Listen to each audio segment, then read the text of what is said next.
May tumawag sa akin ang sabi, nandito daw kayo matatagpuan, tapos yung bata daw nasa panganib. Ha? Charlie, halika na, anak!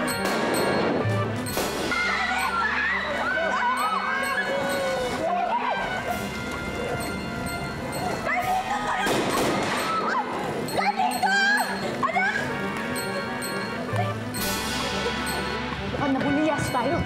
Hindi naman natin tinignan. Hindi nakalaan natin may sito.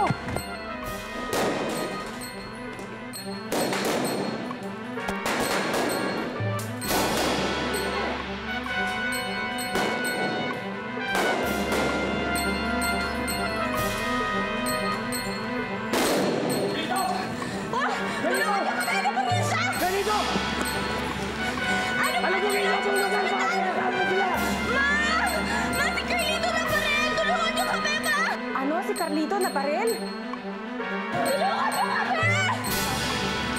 Tulungan niyo kami! Halika na lang sa hospital!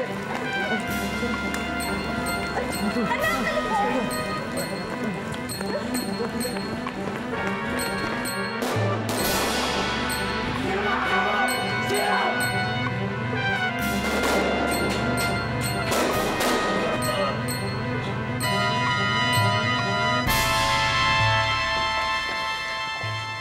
Aakyat pa rin tayo sa Baguio. Kahit ano pa ang sabihin natin, anak pa rin ng presidente yung ikakasal. Diyos ko naman, Lola, pwede bang huwag na lang akong sumama sa inyo? Una sa lahat, alam niyo naman problema namin ni Rosa Camille. Tsaka isa pa baka mamaya, hindi ko lang makaya kung anong gagawing skandalo ng kapatid ko ron if ever. Speaking of the devil, si Rosa Camille tumatawag, Lola, oh. Ang kulit talaga ng babaeng to. Hindi na nasayang nire-reject ang calls niya. Sagutin mo. Hello? Ano ba? Naguguluhan ako. Akala ko ba dinukot si Charlie? Bakit nandun si Carlito? Hindi ko alam. Ba't ako tinatanong mo? Asan ba si Emil? Nasa sasakyan na. Halika na, halika na.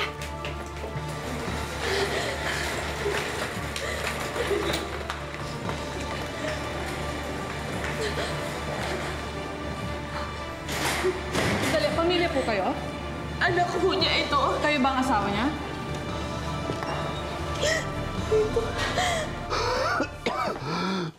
Tomas, what is wrong? Ewan ko. This morning when I woke up, parang may malaking bara sa lalamunan ko. Don't worry, hindi na ako nagtitimpla ng kape mo. I'm not blaming you, Charina. Talagang masakit lang ang lalamunan ko. Wala ba tayong gamot dyan?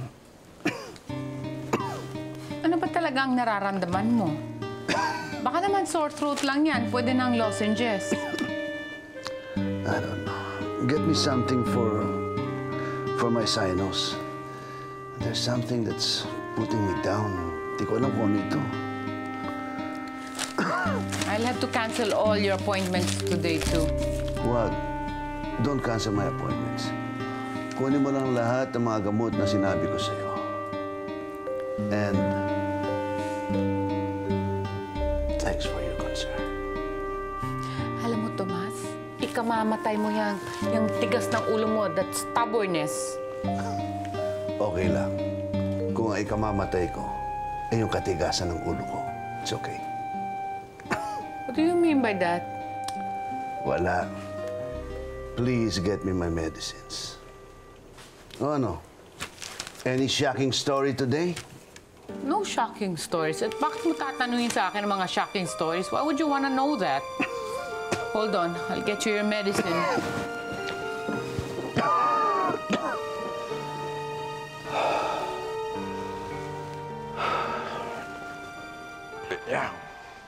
Magandang umaga po, Mr. Montemayor. Parating na yung maglilinis ng kwarto mo, ah. Ha? Maglilinis? Aba, hindi pa naman araw ng linis kayo na. Hindi pa Huwebes pa yun? Baka nagkataon lang po yun. Hindi. Ang alam Hindi, ko, Huwebes wala pong araw ng paglilinis dito. Ganun ba? Papasok na muna ako dahil biglang sumakit yung tiyan ko eh. Tawagin mo na lang ako kapag dumating na, ha? Dali lang, Mr. Montemayor. May narinig kami nangyari kay Mr. Carlito Valiente. Ano nangyari? Nabaray, ngayon lang. Si PB po, yung partner niyo, nagpatira.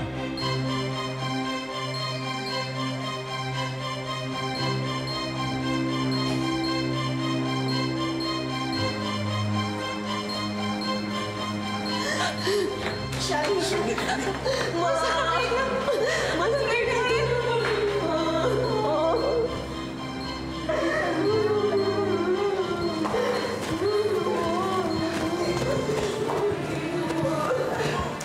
nangyari sa kapatid ko, ha? Bakit ganon? Pag magkasama kayong dalawa, lagi na lang meron hindi maganda nangyayari sa pamilya namin. Malis na kayo at ayoko na kayong makita dito. Nakikiusap po ako, baka naman pwede po yung ano ko, makita niya lang yung daddy. Hindi ka mapakaintindi, Laya! Laya! Alis na! Alis na! Ay, Laya! Alis kami, oh! Laya!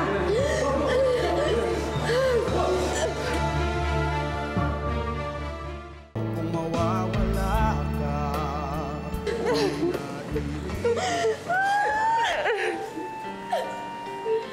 Kita niyo na! Kung hindi niyo pinayagan si Carlito, di sana hindi nangyari to! Rosa Camila, ano ka ba? Huwag kang mag-isip na kung ano-ano. Kung hindi ako mag-iisip na kung ano-ano, yung alam ko, 2 beses na yung butik-butik ka, tapos ngayon si Carlito naman! Wala nang nakakalam sa mangyayari. Hindi nyo alam si Phoebe may pakana nito eh. Hindi! Kayo may kasalanan ito, kayong lahat! Oo na! Oo na! Kasalanan ko ng lahat! Kasalanan ko lahat ng kamalasan dito! Tama na!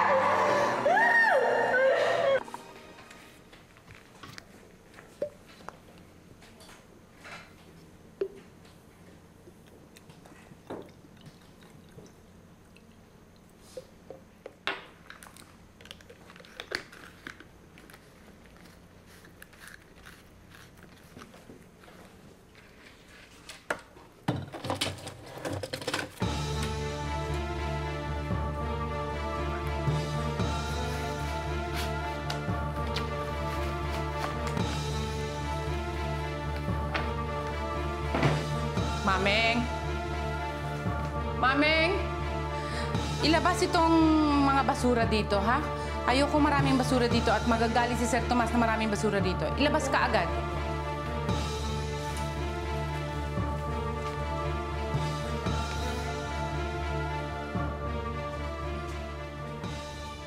We have to check with the police on this. You see, the gun that shot Mr. Melendez of a high caliber. Inunan muna naming alisin ang bala. But he still needs another operation. When? Once the first stage has passed, Madam Vice President, at least precarious yung situation niya. Mamatay ba ang kapatid ko? Yes. Is my grandson dying? Well, his situation is getting worse. I'm sorry.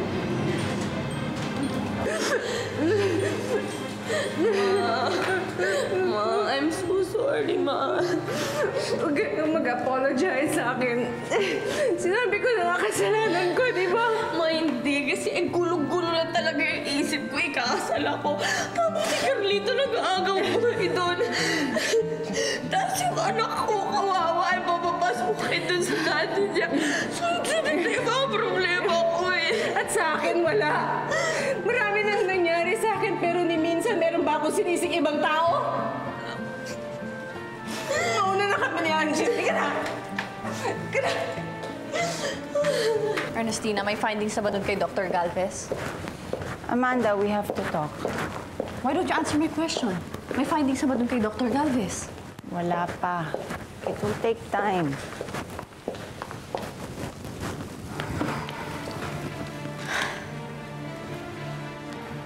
Amanda, you don't look well. Ano yan? Epekto ng pag-inom mo? Ate Ernestina, hindi ako mami mo para pagbawalan mo inom. You're my sister. Partner in crime pa. Figuratively and literally. Lumalabas ng naturalesa mo.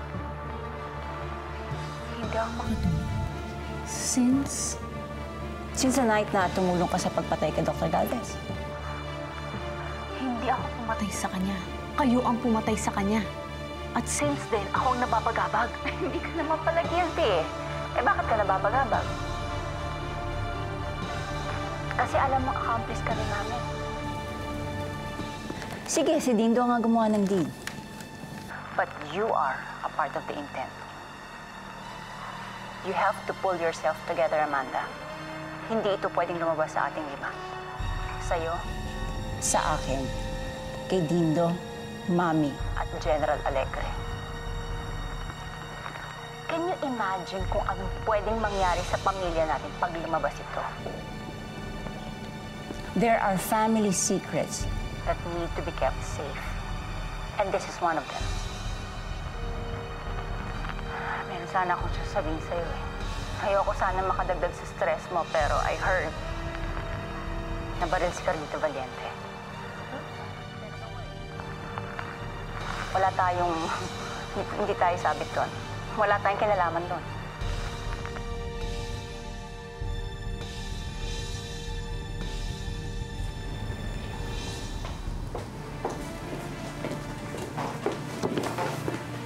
Paloma. Wala ka ba sasabihin sa akin? Tungkol saan? May findings ba tungkol kay Dr. Galvez? Diba ikaw yung nandun doon sa site na pinagkakita ng bangkay niya?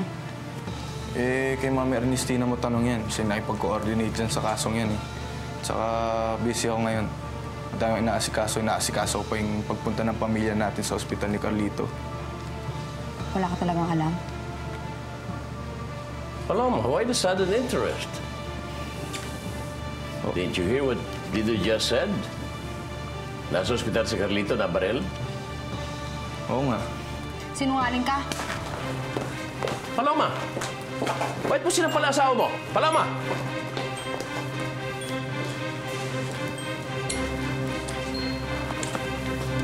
Lindo, care to tell me what was that for? I swear, Daddy, wala ho talaga akong alam.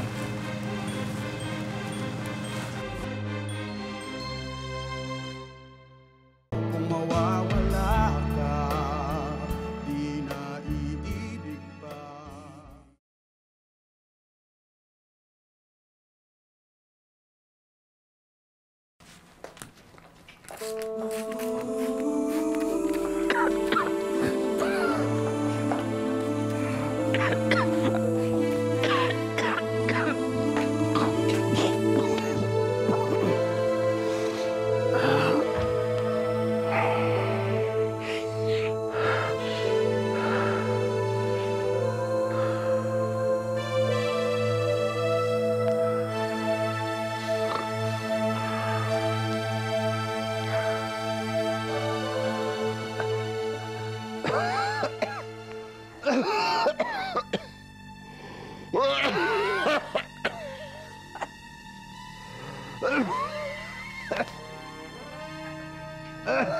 Tomas, inuubo ka?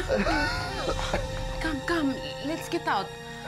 Baka the aircon. Come, let's get some fresh air. Bigla ako nagising. Come. Inuubo kasi ako eh. Let's go. It must be the aircon. Let's get some fresh air. Come. Bilisan mo.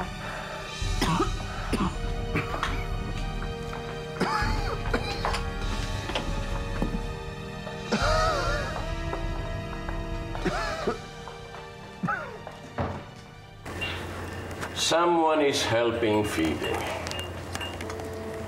Nationwide manhunt na ang nilatag natin sa kanya. Pero malaya pa rin siyang pupunta kung saan-saan. I hope walang kinalaman ang pamilya natin. Ako pa magpapahuli sa kanya. Tinraidor niya ang anak natin.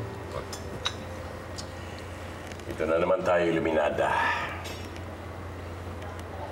Inaayos na natin ang nangyaring bombahan. Ito na naman ang isang bomba. Mas malala pa. Oh, Daddy. Habang magaling pa kayo, bakit hindi na muna natin pagpaliban ng bakasyon mo? At i-advance natin ang National Security Council? Bakasyon? Hindi yata namin alam yun ah. Well, somebody has to go to the hospital.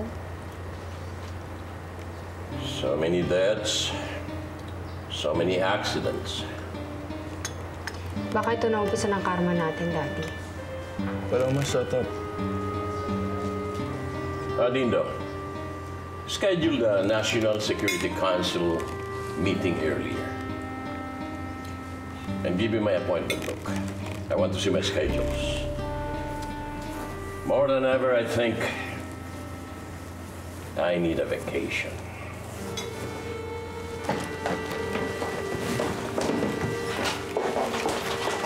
Excuses, Daddy. Paloma. Layuan mo ko, ha? Paloma, ano ba pinapalabas mo? Layuan mo ko, ha? Paloma.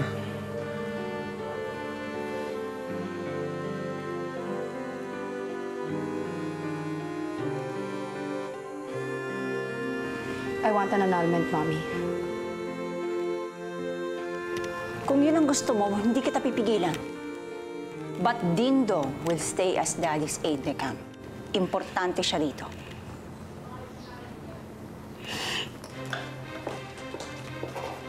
Paloma. Mami, may alam si Paloma. Unless sinabi sa kanya ni Amanda, which I doubt, wala siyang alam.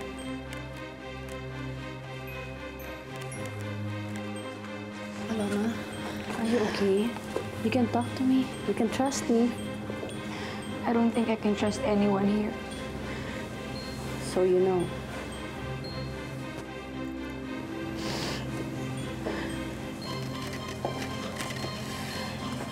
How did you know?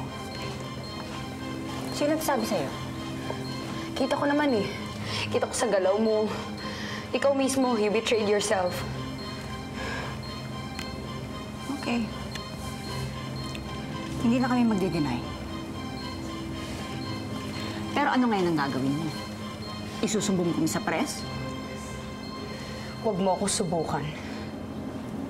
Ate Ernestina. I dare you, Paloma.